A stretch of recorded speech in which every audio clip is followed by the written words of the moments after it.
Hey guys, Corey Allen, Moss Street Gallery. So today we're going to be talking a little bit about painting from a photograph or painting in real life. So you're either in your studio with your studio easel and you're working from a photograph, or you're taking it to the street, so to speak. You're out in the city or you're out in the field in nature somewhere using a travel easel and painting right there in the middle of it all. At the end of this video, I have another link to another video I made about studio easels and travel easels, so check that out too at the end of this. But let's talk about painting first in real life. You got your travel easel, you have your subject you want to paint, you go out to it. What are some of the pros and cons about painting in real life?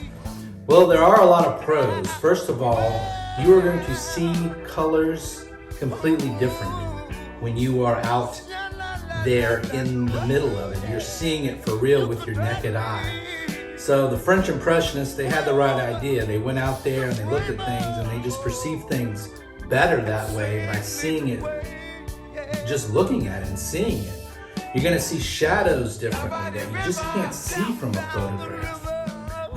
Especially when you're in nature. You're out in a field somewhere, you're gonna see a field of flowers. Those things are gonna look so much different to you than you can see just from a photograph. Water, when you're painting water, you're gonna see reflections on the water different by looking at it with your naked eye compared to a photograph. Sunsets, I mean, come on, you can't, sunsets are amazing. You can't really capture them with a photograph like you can with your own naked eye and just being there looking at it. And that's another pro about it. When you're painting out in real life, you're there, you're in the element. You're in nature, you are connected to what you are painting, and there's something about that really inspires you. It's a connection you're feeling, and I think that's really important. Let's talk about some cons though when you're out there. Well, the number one is if you're outside, you're out there, you're out in the elements, so it can be hot, it can be cold. Here in New Orleans, it's normally hot all the time, and I've painted, and let me tell you, on the street, and you're just dripping in sweat, and you can't maybe paint as long as you would in your studio, so that's a problem. You might have limited refreshments while you're out there. If you take an ice chest with you, there's no bathroom. You need to use the bathroom after you're painting for quite a few hours, and what do? Well, you can't do anything. And this last one I hate to even talk about, but it's something that I have to talk about.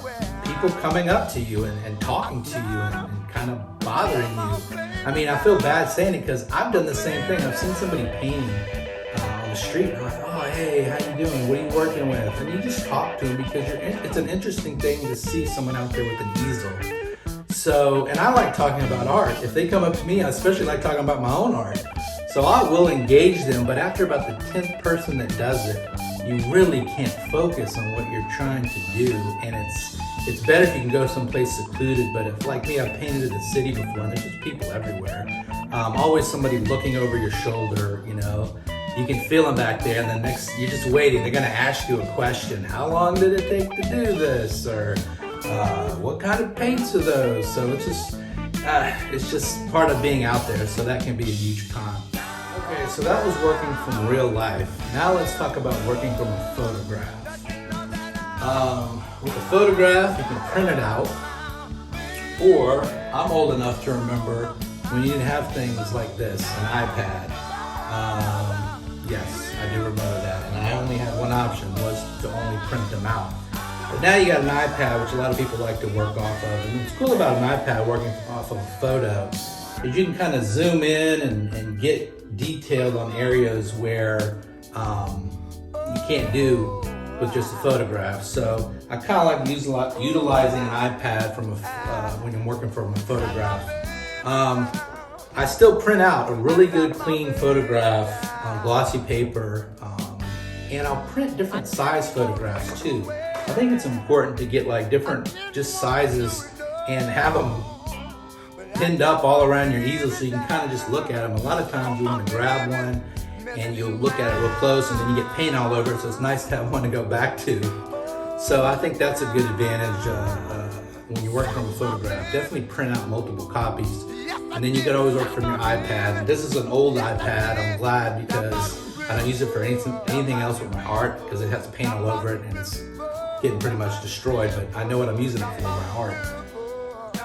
So what are some other pros about painting from a photograph? Well, you're in your studio, so it's a controlled environment.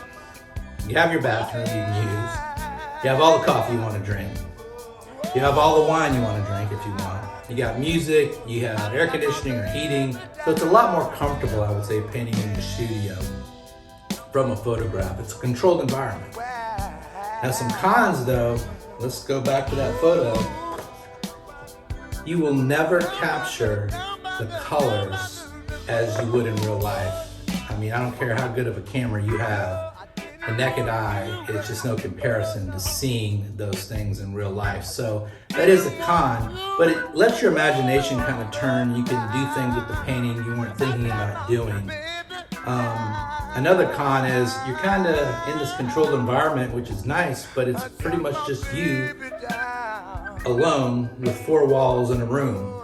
And you get a little stir crazy sometimes. So I always tell people if they're working in their studio from a photograph, take a break every 2 hours or so, get some fresh air, go out to the porch or whatever outside, get a little drink and just relax a little bit. I will say working with photographs, you have to have a connection to that photograph. You have to kind of paint what you know. So either you took that photograph or you were there when the photograph was taken. To give an example, recently traveled to Burgundy in France and I took tons of photographs and I'm gonna paint some of those, definitely. But also too, I was there. I have a connection to it and that image is impressed on my brain. Like I took a photograph with my brain, though it's still in there.